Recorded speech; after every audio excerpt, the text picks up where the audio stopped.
So I was recently asked about the situation where you have multiple features in a Pathfinder. In this example I'm looking at synchronous, but the same applies to ordered. In this case I'm looking at the number of rounds that we've got on this part. So just to sort of clear this up, we could sort of break them down into the size of the radius. So if we wanted to look at that, we could use the selection manager and just find all radii of equal radius.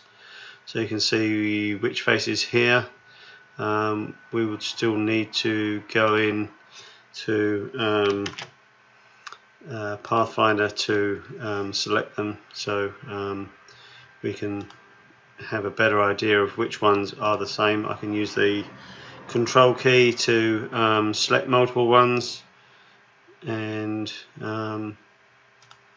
sort of go through and pick out the ones that we're interested in.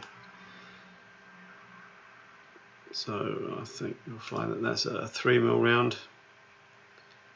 So we can select a whole load altogether, and once we've chosen the rounds that we're after, we can right mouse click and select the group command.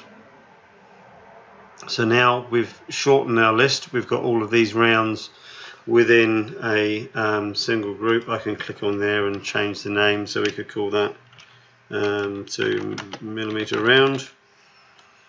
And if we found any others, that one for example, we can just drag that into that group and choose where we want it positioned within the group. So then you can see that the length of the Pathfinder is a lot smaller. Likewise, we could do the same with the 3mm rounds, and doing this we can shorten the list. When you're in synchronous mode, it doesn't matter the order that the features are listed, but if you're working in the ordered mode, you need to have all the features together.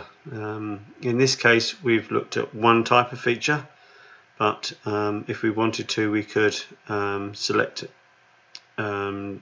say all of the features with this pocket here and group them together. So if you were in order, that'd have to be one after the other in the Pathfinder, but this just gives you a chance to make the Pathfinder a little bit smaller and a little bit more manageable.